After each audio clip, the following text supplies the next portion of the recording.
పౌలు దశలను 1వ దశలను పత్రిక రాస్తున్నాడు. మొదటి పత్రిక 2వ అధ్యాయము 3వ వచనము చదువుదాం. లేదా 2వ వచనం చదవండి.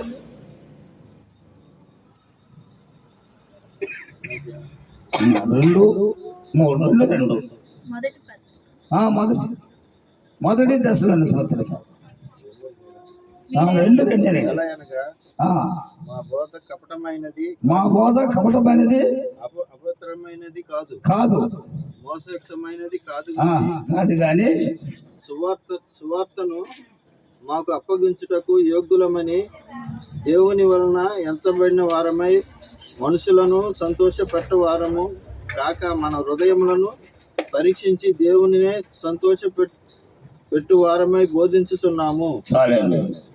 మనుషులను సంతోషపెట్టే బోధలు కాదండి. చిన్న ప్రార్థన. ప్రేమ కలిగిన మా రక్షక, ఎన్నిక లేని వాళ్ళమునైనా బర్నాబు గారు ఆసక్తితో తన కుటుంబాన్ని సిద్ధపరుచుకుని అనేకమైన కుటుంబాలకు ఈ గ్రామంలో ఉన్న ప్రతి ఒక్క బిడ్డలందరూ కూడా వాక్యము తెలియచేయాలి అని ప్రభు ఎంతో ఆనందంతో సంతోషంతో ఎంతో భారముతో ప్రభు మరి ఆదివారం రాత్రి సమయాన్ని ఏర్పాటు చేసుకున్నాడు. తండ్రి, ఈ దాసుల కుటుంబాన్ని ఒకసారి జ్ఞాపం చేసుకోండి. అయినా కుమారుని కోడలను మనములను జ్ఞాపం చేసుకోనండి. కుమార్తెని అల్లుడను వారి కుటుంబాన్ని జ్ఞాపం చేసుకోనండి. చేరి వచ్చిన బిడ్డలందరూ కుటుంబాలను కూడా మీరు జ్ఞాపం చేసుకోనండి ప్రభా. వారి ఆలోచన కాకుండా మీ ఆలోచన ప్రకారంగా జీవించే గొప్ప భాగ్యాన్ని బిడ్డలందరూ దయచేయండి. ఎంతో ఆసక్తితో వస్తున్నారు ప్రభా. చక్కని పాట పాడి నేను మహిమపరిచారు కనుక కొద్ది నిమిషాలు మీ మాటలు బోధిస్తుండగా మీరు మాకు తోడుగా ఉండి అందరికీ తెలుసులాగునా మాతో మీరు మాట్లాడి కార్యాలు జరిగించి మహిమపొందమని యేసు నామములో ప్రార్థిస్తున్నాను తండ్రి. ఇక్కడ పౌలు అంటాడు, ఆ సంఘానికి ఆ సంఘంలో ఉన్న బిడ్డలు చెప్తున్నాడు ఏమనంటే,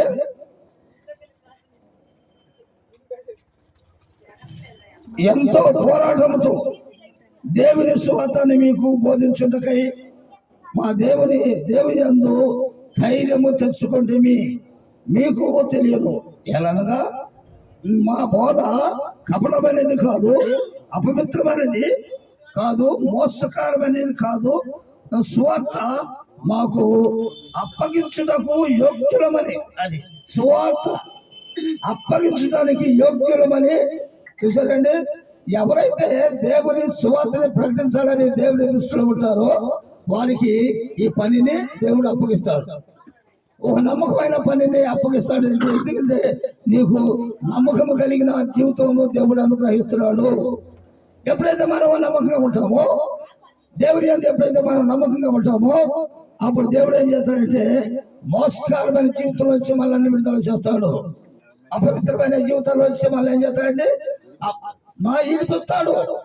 మనకి శ్వాసలు ఉంటాయి, కష్టాలు ఉంటాయి, కన్నీళ్లు ఉంటాయి, అనేకమైన సమస్యలు ఉంటాయి. వీటన్నిటికన్నా విడుదల చేయాలంటే ఈ లోకంలో ఎవరు చేయలేరు, కానీ మన ప్రభుని యేసుక్రీస్తే చేయగలుగుతాడని ఆ సంఘానికి పౌలు గారు ఈ పత్రిక రాస్తున్నాడు. అలాగే ఈ రాత్రి ఆ పత్రికలో ఉన్న మాట మనం కూడా చదువుకుని ఈ బోధ ఎలాంటిదే మీకు తెలియదు. ఎలానగా మా బోధ కపటమైనది కాదు. కపటంతో బోధ చేయకూడదు, కపట పాటలు అసలే చెప్పకూడదు. అది దేవునికి ఇష్టమైన పనే కాదు. కపటంగా చెప్పింది అంటే అది మనుషులు మెప్పించే బోధ. మనుషులు మెప్పించే బోధించామనుకోండి, అది మనుషులకే మెప్పు, కానీ దేవునికి మహిమ రాదు. దేవునికి మహిమ వచ్చే బోధ ఏంటంటే మా బోధ మోసకరంగా ఉండకూడదు, సత్యంగా ఉండాలి, సత్యంగా జీవించాలి అన్న పౌలు గారు ఆ సంఘానికి చెప్తున్నాడు. సరే, అపోస్తుల కార్యము ఇంకొక మాట చెప్పి ముందుకెళ్దాం.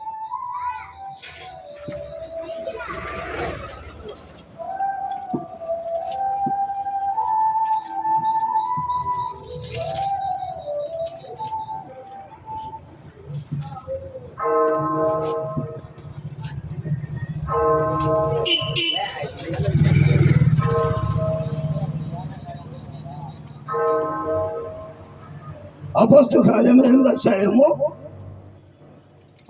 కార్యము 8వ అధ్యాయము 26వ వచనం చదువుతాం. దేవునికి మహిమ కలుగును గాక.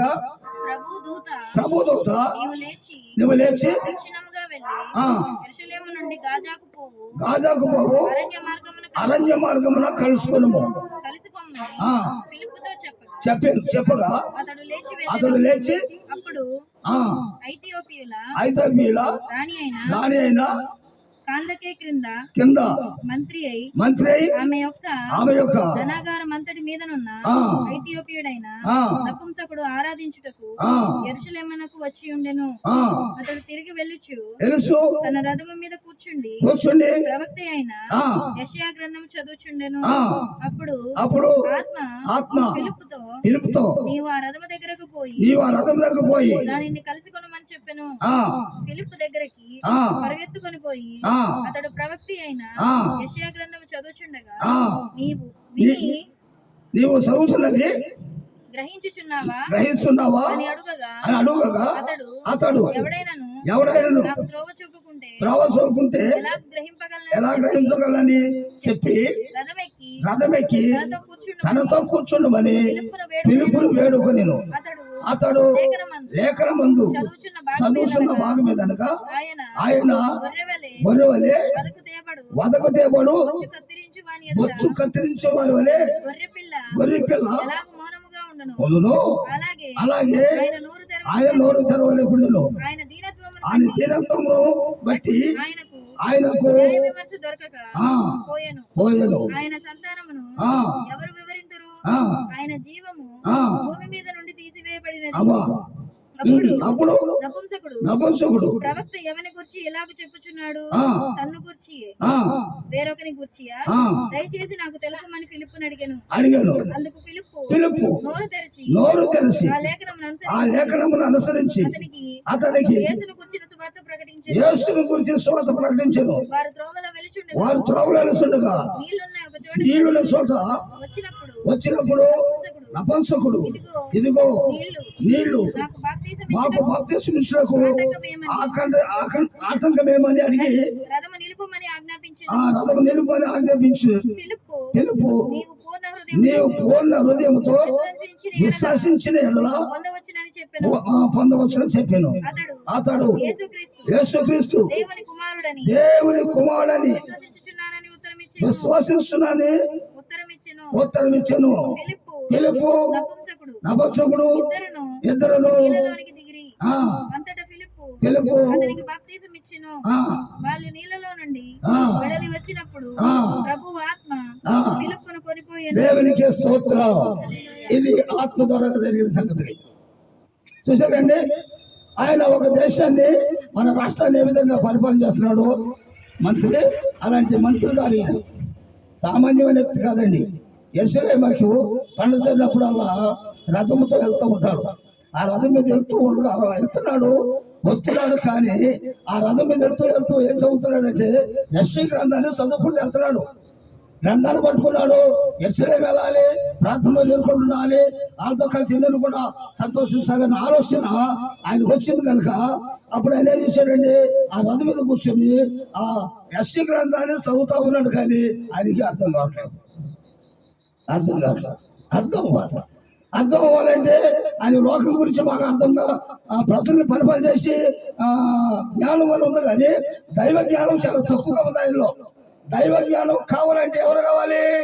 దేవుడు ఏర్పాటు చేసిన పరిశుద్ధాత్మ దైవజనులు కావాలి. ఇక్కడ దేవుడు ఏర్పాటు చేసుకునే పిలుపుని దేవుడు ఏర్పాటు చేసుకున్నాడు కనుక మరి ఏమంటే ఆత్మ చేస్తుంటే ఆయన ఎంత చదువులో ఆయనకి అర్థం కావట్లేదు. బాబు నువ్వు వెంటనే ఆ రథం దగ్గరికి వెళ్ళి ఆ రథం మీద వెళ్తున్న ఆయనకి నా గురించి వర్తమానం తెలియచేయి. ఆయన జీవితం మారిపోతుంది. నన్ను గురించి తెలుసుకుంటాడు, కానీ నన్ను నా దగ్గర వస్తున్నాడు. కానీ అతను నా గురించి ఆయన పూర్తిగా తెలుసుకోలేకపోయాడు. కనుక ఆయన వెళ్ళి జరిగిన విషయాలన్నీ కూడా ఆయనకి చక్కగా బోధించమని పరిశుద్ధాత్మ దేవుడు పిలుపుని బలపరిచాడు. అలాగే మరి పన్నయ్య గారిని కూడా అలాగే దేవుడు బలపరుస్తున్నాడు ఇక్కడ. ఎందుకంటే ఆత్మీయంగా నడవాలి మనవాడు. ఇక్కడ ఆత్మీయంగా ఎదగాలి. నా కుటుంబం కూడా ఆత్మీయంగా ఎదగాలి, పరిచయంలో ఎదగాలి, వాక్యంలో ఎదగాలి, ప్రార్థనలో ఎదగాలి, పాటల్లో ఎదగాలి. నాతోనే ముగిసిపోకూడదు. నా బిడ్డలందరూ కూడా దేవుని పాత్రగా, పనిముట్లుగా, సాధనాలుగా ఉండాలని ఆలోచన దేవుని ఆలోచన. అదే దేవుని ఆరాధించుకున్న బిడ్డలు దగ్గర ఉండాలంటే నా దగ్గర కూర్చొని నా మాట్లాడితేనే వాళ్ళకి నా ఆశీర్వాదాలు అంటే బిడ్డ మీద నేను కుమ్మరిస్తానని ప్రభు అంటాడు. ఎవరు మాట్లాడితే మనకు ఆశీర్వాదం వస్తుంది? దేవుని మాట్లాడితే. ఇక్కడ మరి ఆయనకి ఏమీ తెలియదు బైబిల్ గురించి. ఎవరికి? అపరిశుకుడికి. ఈ యేసు గురించి పెద్దగా తెలియదు ఆయనకి. ఆయన గురించి ఏం చెప్పాడంటే ఆయన వదక తేబడే గొర్రె వలే. చూసారండి, ఆయన ఎన్నో ఆ శిలువ మీద కూడా ఆ రక్తంతో కారినప్పుడు కానీ ఆయన నోరు తెరవకుండా మౌనంగా ఉన్నాడని ఆయనకి బోధిస్తూ ఆ మాటలన్నీ కూడా నపస్సు తెలియజేసినప్పటికీ దారిలో వెళ్తా ఉండగానే అతనికి వచ్చింది మరి మనసు వచ్చింది. అయ్యా, ఇప్పుడు నేను ఇప్పుడు ఆగలేను, ఈ గ్రంథాలు చదివాను కానీ ఎంత లోతైన మర్మాలు నాకు తెలియదు కనుక ఇప్పుడు నాకు యేసుక్రీస్తు అంటే నాకు సొంత రక్షకుడు నేను అంగీకరిస్తున్నాను. ఇదిగో ఎక్కడ నాకు నీళ్లు కొరాయి కనపడుతుంది, ఆ స్థలంలో నాకు బాప్తిస్మం. ఎప్పుడు ఆయనకి కలిగిందంటే యేసుని గురించిన సంగతిలో ఆ విషయాలన్నీ కూడా పిలుపు గారు ఆయనకి తెలియజేసినప్పుడు అప్పుడు యేసు గురించి తెలుసుకున్న తర్వాత యేసు ప్రభువు నిజమైన దేవుని కుమారుడే అని విశ్వసించాడు ఆయన. మనం కూడా అంతే.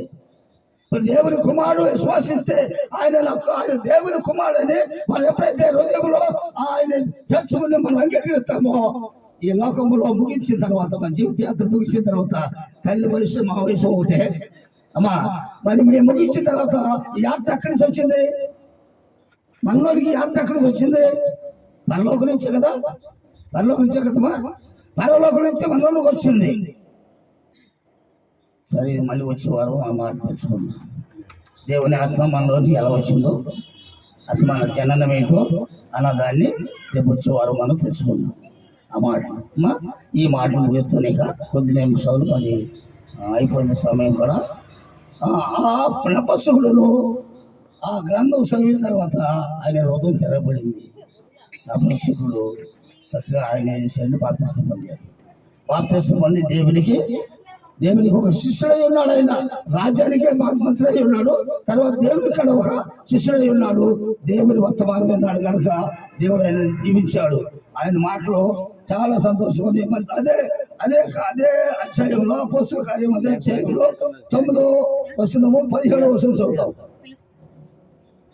9వ అధ్యాయము 17వ వచనం.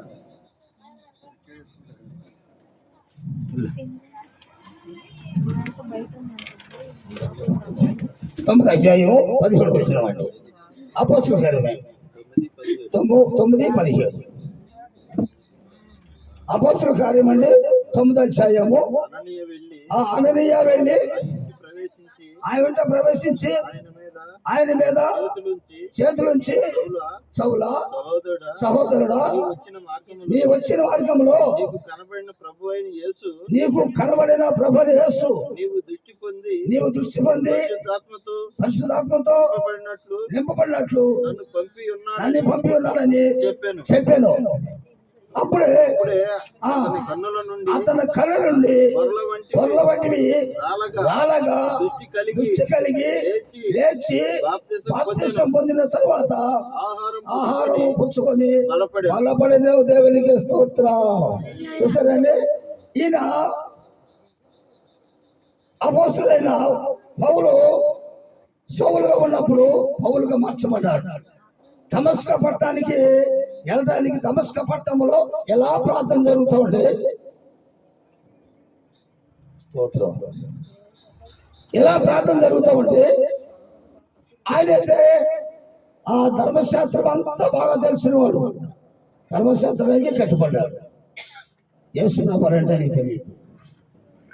ఈ అపోస్తలులు కూడా యేసు ప్రభు అంటే తెలియదు. బాప్తిసం అంటే తెలియదు. పరిశుద్ధాత్మ అంటే తెలియదు. అప్పుడు వాళ్ళకి తెలియదు, ఇప్పుడు మన కాడ తెలియదు. తెలుసండి, తెలిసిన వాళ్ళు మాత్రమే ప్రభు దగ్గర ఉంటున్నారు. తెలిసిన వాళ్ళు మాత్రమే ప్రభు దగ్గర ఉంటారు. తెల్లనట్టు లేకుండారంటే వాళ్ళు ఏదో చెప్పుకుంటారు. మన పని మనం చూసుకున్న వాళ్ళని చాలా మంది అదే మార్గంలో ఉంటారు.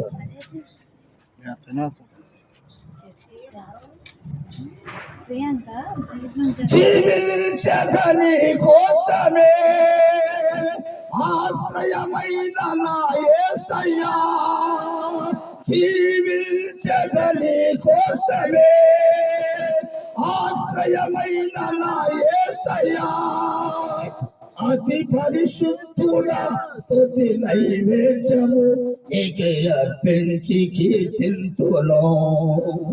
నీవే నా పక్షమై నన్ను దీవించగా, నీవే నా తోడువై నన్ను నడిపించగా, జీవించదని కోసమే. హల్లెలూయా. ఈయన కూడా దమస్కా పట్టణానికి వెళ్ళి ప్రార్థించడందరూ కూడా హింసించడానికి రాజు దగ్గర పత్రికలు తీసుకుని ప్రయాణం చేస్తున్నాడు పౌలు.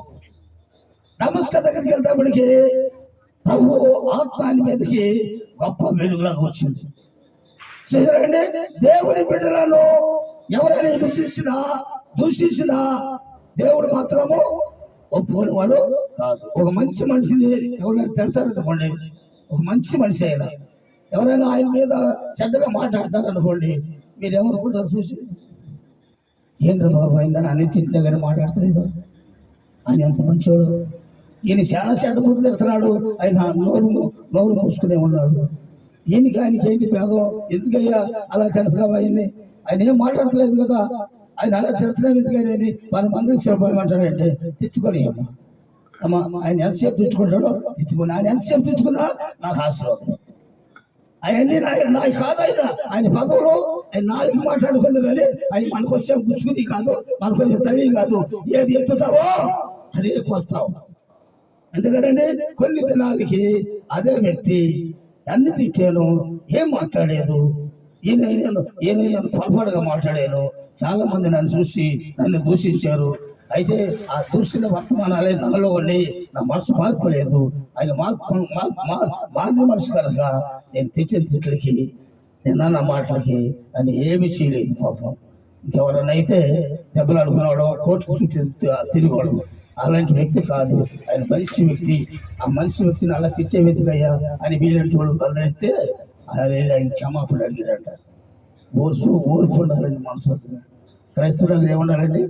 ఓర్పు ఉండాలి. యేసు ప్రభు వారు కొడతో కొడుతుంటే ఒక రాజు అంట ఒక తప్పు చేసిన మనిషిని రాజుగారికి తీసుకొచ్చారంట.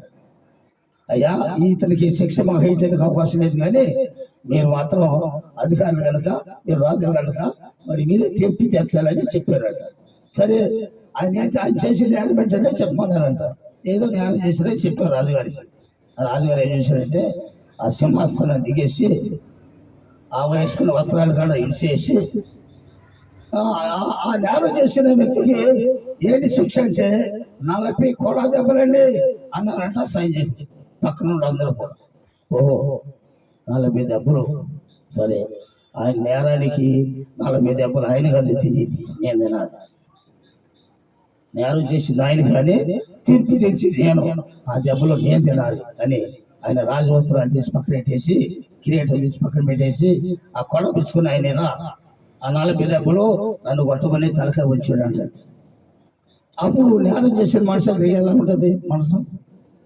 నేను చేసింది నేరము, ఆ శిక్ష నేను అనిపించాలి, నా శిక్షణ ఆయన అనిపిస్తున్నాడు ఏంటని ఆయన కాళ్ళ మీద పడి ఊరు మన ఏడ్చాడట. చాలు ఆయన చాలు, ఇప్పుడే నీకు మనసు మారింది, పాపక్షమం వచ్చింది కనుక నీ శిక్షను నేను భరించడానికి ఈ లోకానికి వచ్చున్నానని యేసు ప్రభువు మనకు తెలియజేస్తున్నాడు.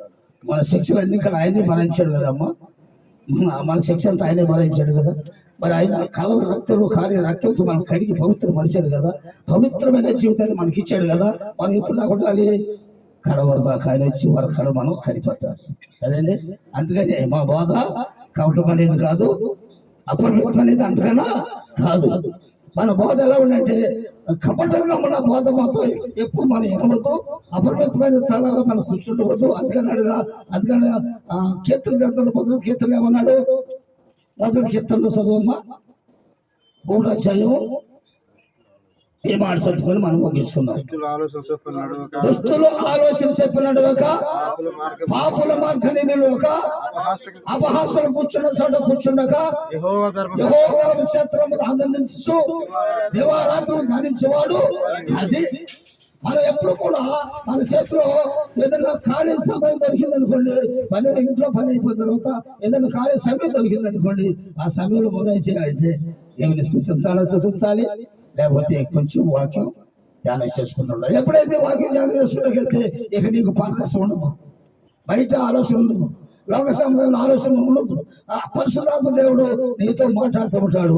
అందుకని దివారాత్రులు ఎప్పుడైతే ధ్యానం చేస్తావో నువ్వు ధన్యుడము, నీ ఇంటి కుటుంబం అంతా కూడా ధన్యత పొందుతారు. అప్పుడు నీ ఇంట్లో ఒక వ్యక్తి బైబిల్ చదువుతూ ఉంటే వాళ్ళందరూ బయటికి వెళ్ళిపోతారా? నేనేం చేస్తున్నాను చూస్తున్నావు కదా, పిల్లడిని అంటావు కదమ్మా, నేనేం చేస్తున్నాను చూస్తున్నావు కదా, మరి నేను చేసే పని రేపు నువ్వు చేయాలరా, దగ్గరికి వచ్చి కూర్చొని ఆ మాటని బోధించేవాళ్ళకు ఆ పిల్లడు అప్పటి నుంచి నీతో ఉంటాడు. ఆయన కళ్ళీ పని చేస్తుంటే బిడ్డలు కూడా అదే పని చేయాలి. అలా చేసి తినమని ఆ కుటుంబానికి శివ గ్రంథంలో ఆ దేవుడు దేవ గ్రంథంలో ఆ పేరు రాసి ఇస్తాడు. మన దేవరాత్రులు దాన్ని చేయాలి. అందులో చెప్పాడు కీర్తనకారుడు, ఆ దావీదు ఎంత పొరపాటు చేసినాను చివరి భాగంలో ఆయన అన్నాడు, అపరిమితమైన జీవితాలు జీవించాను నేను. దుష్టుడు ఆలోచించేస్తాడు, వాళ్ళకి ఆలోచన నిలబోకండి, పాపుల మార్గాన్ని నిలవద్దు. ఆ నీతి మంత్రులు ఎక్కడైతే ఉంటారో అక్కడ కింద చదువు నువ్వు చదువు. నీటి కాలం